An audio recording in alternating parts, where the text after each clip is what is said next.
पिछली दो वीडियोस में मैंने सिर्फ ट्रेनिंग के बारे में ज़्यादा बताया है। तो आज मैं शेयर करूँगा अपनी डाइट अप्रोच को कि क्या मेरी कैलोरीज और मैक्रोज टारगेट है मेरा, और मैं कैसे मैनेज करूँगा उन्हें अपनी फ़ैट लॉस जर्नी में। और जैसे कि तुम देख सकते हो 73.7 kg अभी अपना करंट बॉडी वेट है। फास्टेड स्टेट में अपना बॉडी वेट मेजर किया है विद नो क्लोथ्स ऑन। नंगा मेजर नहीं करता, चड्डी पहनता हूँ भाई। करंट बॉडी वेट और एक्टिविटी लेवल के हिसाब से मेरा मेंटेनेंस कैलोरीज है अभी अराउंड 2600, और मैं डेफिसिट लेके चल रहा हूँ 200 का स्टार्टिंग से। तो 2400 कैलोरीज मैं रेगुलर खाऊंगा। अपना वेट भी रेगुलरली चेक करता रहूँगा, तो उस हिसाब से अपनी कैलोरीज भी एडजस्ट कर लूँगा। और इन 2400 कैलोरीज में से मैं 130 ग्राम्स प्रोटीन लूँगा, 300 ग्राम्स कार्ब्स लूँगा और 75 ग्राम्स फैट लूँगा।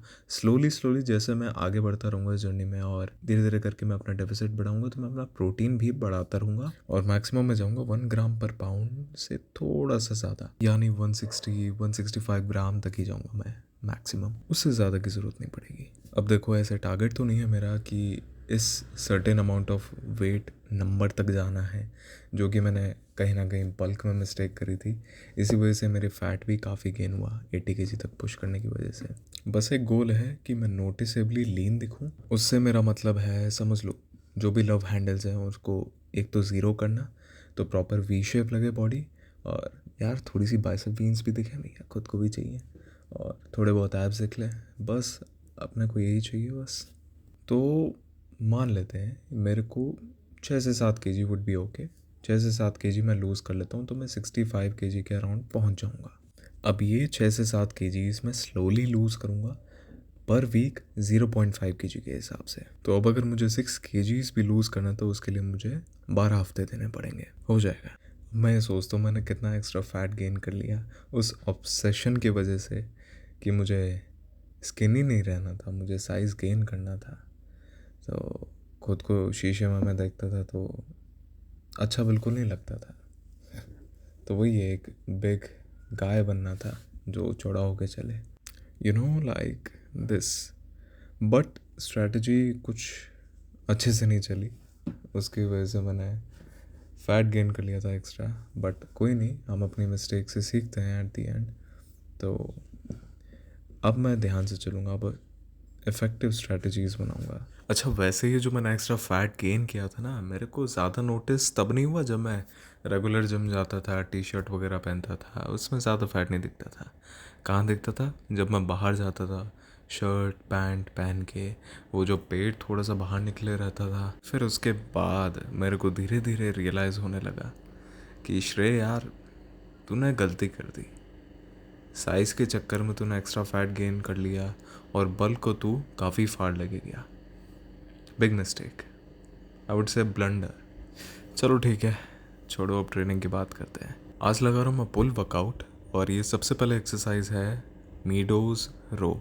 ये एक्सरसाइज अपर बैक को हिट करती है, जिसमें रोम्बोइड्स, लैट्स, रियडल्स थोड़े से और अदर छोटे छोटे मसल्स थोड़े थोड़े टारगेट करती है। इस एक्सरसाइज को लगाने के पीछे एक खास वजह है, वो मैं फिर कभी तुम्हें बताऊंगा किसी वीडियो में। अगली एक्सरसाइज है केबल रो। मेरा आज मन किया वाइट केबल रो करूं, लेकिन उसमें पूरी वाइट ग्रिप नहीं, उसमें थोड़ा सा शोल्डर्स के आसपास ग्रिप लूँ, शोल्डर से हल्का सा बाहर। और ये पहला वेट मैंने लिया था फॉर टेस्टिंग पर्पस, कैसा रहता है एंड फॉर्म चेक। सही जा रहा है। मेरे को बस यही मेक श्योर करना था कि मैं फुल रेंज ऑफ मोशन करूँ इस मूवमेंट में, फुल आगे जाऊँ, स्ट्रेच करूँ अपने मसल्स को, और पीछे लाऊँ, अपने चेस्ट से नीचे टच करूँ। गुड रेप्स, बट थोड़ा सा इजी लगा, तो अगले सेट में वेट बढ़ाऊँगा। वेट किया मैंने इधर, फुल स्टैक कर दिया था 100 kg। और एक बड़ी गलती मैंने करी, मैंने बेंच के आगे और इसके केबल के बीच में डंबल नहीं लगाया, जिससे वो बेंच आगे ना हो। तो वो बेंच आगे खिसक रही थी, तो स्टेबिलिटी की तो ऐसी की तैसी हो गई। बट फिर भी मैंने कोशिश करी कि जैसे तैसे रेप्स हो जाए, 8 के अराउंड।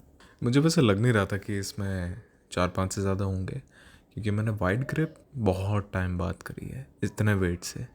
तो वही है, बट अच्छा लगा। बट आगे मैं डंबल लगाऊंगा तो जिससे ये और अच्छे से हो और स्टेबल रहे। अब यहाँ जो नहीं चाहता था वो हो गया। फिर से मेरे को पीछे लाने में दिक्कत हो रही थी, तो थोड़ी सी स्ट्रगल हुई।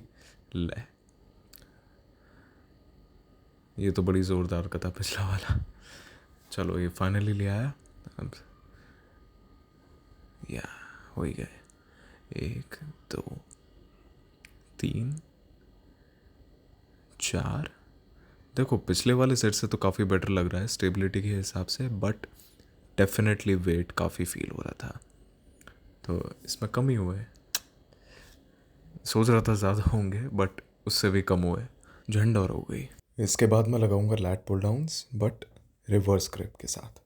आज मैंने दूसरी बार यूज़ करी, क्योंकि जो पिछली वाली बार थी जो कि लैट पुल डाउन ट्रेडिशनल वाली बार होती है, उसमें कुछ ग्रिप्स लगे हुए थे और वो फिसलते हैं, तो रिवर्स ग्रिप तो करना हाल बेहाल हो रहा था। सेट के मिडल में किसी भी हाथ की ग्रिप लेफ़्ट राइट हो जाती थी तो काफ़ी तकलीफ भी होती थी। सेट ढंग से नहीं जाता था, मज़ा नहीं आता था बिल्कुल। इस वाले बार से वो चीज़ तो सॉल्व हो गई। अब इसके बाद मैं कर रहा हूँ single hand cable lateral raise. ये एक्सरसाइज भी मैं ऑलमोस्ट स्टार्टिंग से ही करता आया हूँ, मुझे एक्सरसाइज सही लगती है, डंबल लेटरल रेस से ज़्यादा अच्छी लगती है। और स्टार्टिंग में मैं एडजस्टमेंट ये पूरा नीचे करके मैं करता था, देन उसके बाद ही अब कुछ टाइम पहले से ही लाइक डेढ़ 1.5 महीने पहले से ही मैंने एडजस्टमेंट थोड़ा अपने नी के आसपास करना ऊपर उठा के चालू किया है। अब मुझे ज़्यादा नेचुरल और बेटर लगता है इस मूवमेंट को करते हुए, और अच्छे से मसल पे फील होता है, जिसकी वजह से ये मूवमेंट थोड़ी सी और डिफ़िकल्ट हो गई, बट ओवर टाइम इसकी भी हैबिट लग जाएगी। यहाँ मैंने गलती कर दी, अच्छा खासा फोकस हो रखा था मेरे ऊपर, बहुत मेहनत से करा था। फिर इसके बाद एक दोस्त आया, मैंने कहा चल, कह रहा था फोकस करने की, मैंने कहा कर दे, बट मैं थोड़ा सा ब्लर हो गया चक्कर में, बट ठीक है, देखने लायक है। मुझे फेसबुल एक्सरसाइज बहुत सही लगती है, बहुत पहले से करता आ रहा हूँ मैं, स्टार्टिंग से ही ऑलमोस्ट। रियर डेल्ट पे सही फील होता है मुझे, और अभी रिसेंटली मैंने इसमें एक चेंज करना चालू किया था, और उसके बाद से मेरे को मेरे रियर डेल्ट्स ज़्यादा अच्छे से फील होते हैं इस मूवमेंट में। यहाँ लास्ट के रेप्स थोड़े से आगे पीछे थोड़ी सी बॉडी हो गई, बट मैंने कोशिश करी कि 14 से 15 रेप्स हो जाएं इस वेट से, वेट को कंट्रोल भी करूं और पीछे पूरा लाओ और आगे पूरा स्ट्रेच कर लो अच्छे से।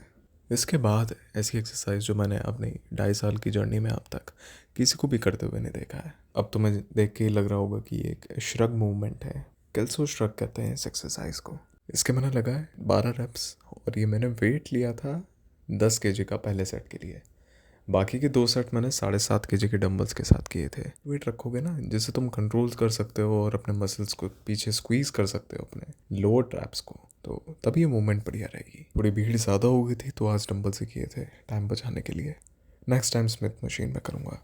हल्की फुल्की पोजिंग वर्कआउट के बाद। और क्रिएटिन छोड़े हुए मुझे हो गए 6 महीने हो गए होंगे, तो अब मुझे क्रिएटिन कुछ ज़्यादा वो नहीं लगता कि क्रिएटिन छोड़ दिया बॉडी छोटी लग रही है या स्ट्रेंथ काफ़ी कम हो गई है, ऐसा नहीं है। और आज के वर्कआउट को अगर मैं रेट करूँ तो इट वुड बी अराउंड 8/10। सही रहा, मज़ा आया। बस तो फिर आज की वीडियो यहीं तक ही रखूँगा, रैप करता हूँ वीडियो को। अब फिर अगली वीडियो में मिलेंगे डे 4 के अपडेट्स के साथ।